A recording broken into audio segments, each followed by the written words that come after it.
All right, let's talk about Canadian sales tax. If you're running a business in Canada or even just studying business here, you've probably run into this, what I call an alphabet soup of taxes: GST, PST, and HST. Now, it can all seem pretty complicated at first, but getting a firm grip on how they work is absolutely essential. So in this explainer, we're going to break down Canada's entire sales tax system piece by piece so you can see exactly how it all fits together. Just before we jump in, a quick note that this presentation has been carefully put together to guide you through these concepts from the ground up. So here's our roadmap. We're going to start with the big picture, looking at the different tax systems you'll find across the country. Then we'll zoom right in on how the most common one, the GST/HST, is actually collected. We'll get into some key definitions you absolutely need to know, figure out who has to register, look at a couple of shortcuts for small businesses, and finally, we'll cover the practical side of filing and rebates. Let's get started. Okay, let's dive right in. Our first section is all about the sales tax landscape itself. And, you're going to see pretty quickly that it is not a one-size-fits-all system across Canada. As you can see from this table, Canada really has a patchwork of sales tax systems. On one end of the spectrum, you've got Alberta, which keeps things super simple with just the 5% federal goods and services tax, the GST. Then you have provinces like BC and Saskatchewan that stack their own provincial sales tax, or PST, right on top of the GST. That creates two different layers of tax. Quebec has its own unique version, the QST. And then, to try and simplify things, you've got the Atlantic provinces and Ontario, which have merged their taxes into a single harmonized sales tax, the HST, which is all managed by the federal government. So here is the single most important takeaway from this section, because it explains the fundamental difference in how these taxes actually work. GST and HST are what we call value-added taxes. What does that mean? It means a little bit of taxes collected at every single step as a product moves from, say, a factory to a store shelf. In complete contrast, PST is a classic retail sales tax. It's only charged once, and that's on the final sale to the person who's actually going to use the product. Understanding this one single point is the key to unlocking everything else we're about to cover. Okay, so let's see what that value-added system looks like in action. We're now going to trace how GST and HST actually flow from one business to the next, and then ultimately how it gets to the government. This slide really illustrates the chain perfectly. So, the manufacturer collects tax from the wholesaler. The wholesaler then collects tax from the retailer. And finally, the retailer collects tax from you, the final customer. But here's the really clever part. At each step, the business doesn't just hand over all the tax it collected, it gets to subtract the tax it already paid on its own business costs, and it only sends the difference to the government. Ultimately, the only one who can't claim anything back is the final customer, who bears the full cost of the tax. Now, this system of subtracting the tax you paid has a formal name. It's called the invoice credit method. The tax a business pays on its inputs, things like materials, office rent, or professional fees, creates what are called input tax credits, or ITCs for short. You can think of these ITCs as little vouchers that you use to reduce the amount of tax you owe the government. The whole point of this system is to prevent tax from being charged on top of tax, which, if it happened, would make the final product a whole lot more expensive.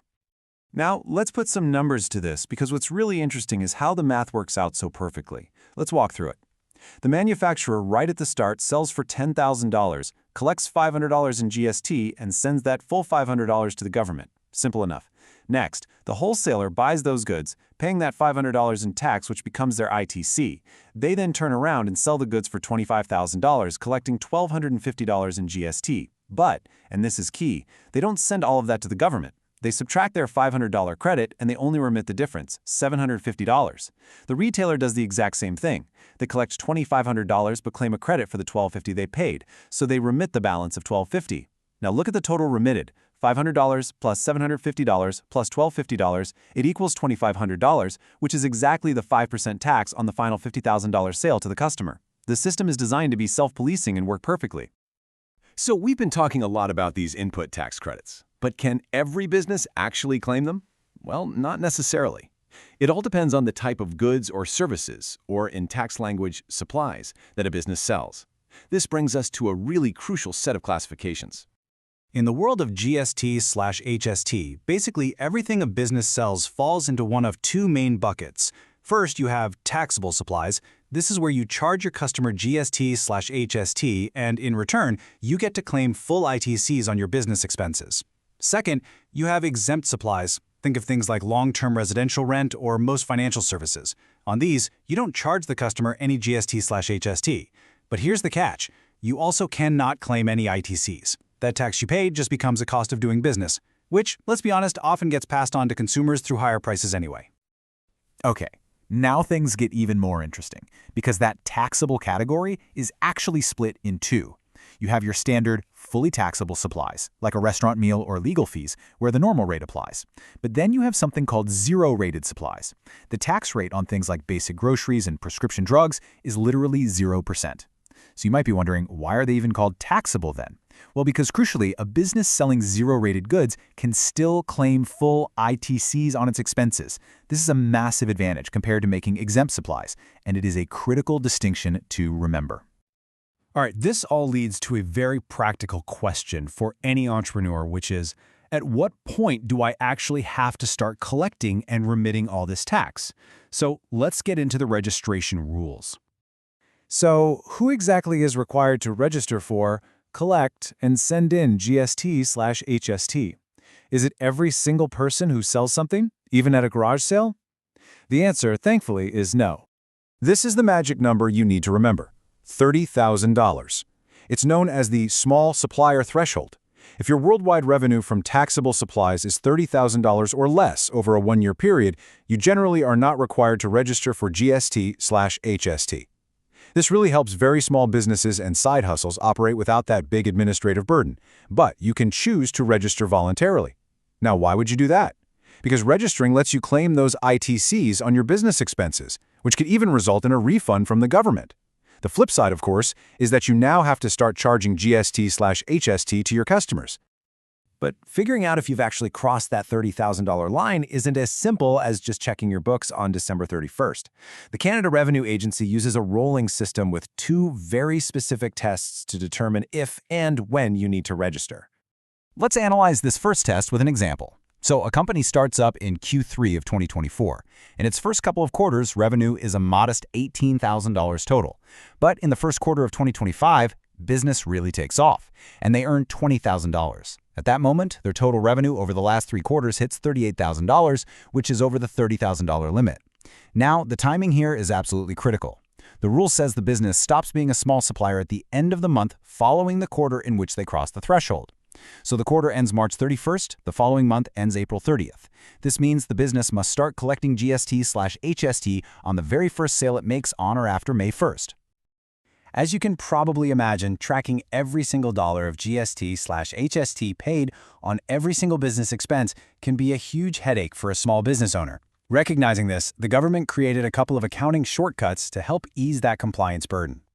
The two main options here are the quick method and the simplified ITC method. The quick method is a really radical simplification. You collect the full GST/HST, but you only send in a much lower percentage of your total sales, and you basically forget about tracking most of your ITCs.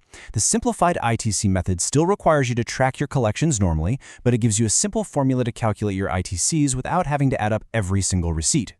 So let's break down the quick method, because for the right kind of business, it can be a real lifesaver. First, to be eligible, your annual taxable sales have to be $400,000 or less. You still collect the full tax rate from your customers, that part doesn't change. But here's the simplification. Instead of tracking all your little ITCs, you just remit a much lower, prescribed percentage of your total sales back to the government. You even get a little bonus, a 1% credit on your first $30,000 of sales. And importantly, for any big-ticket items, what the CRA calls capital assets, like a new vehicle or computer, you can still claim the full ITC on those. It dramatically reduces the bookkeeping. Finally, let's get to the practical side of all this. Actually filing your return, making your payments, and we'll touch on one key rebate that many individual Canadians should know about. How often you have to file your GST/HST return is directly tied to the size of your business. It's pretty straightforward. Businesses with over $6 million in annual sales have to file every single month. Those between $1.5 and $6 million file quarterly, and smaller businesses with under $1.5 million in sales generally only have to file once a year, with the return due 3 months after their fiscal year end. Now, one of the most significant rebates available to individuals is the GST/HST New Housing Rebate. It's really designed to make buying a brand new home a little bit more affordable by giving you back a portion of the tax you paid. it can be worth up to $6,300.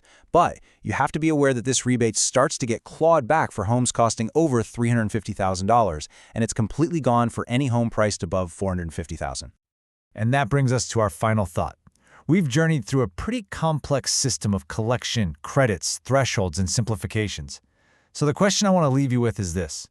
Do these rules from the $30,000 small supplier threshold all the way to the quick method actually strike the right balance? Does the Canadian sales tax system as it stands ultimately provide enough flexibility to allow our small businesses to navigate their obligations and truly thrive? Thank you for your time.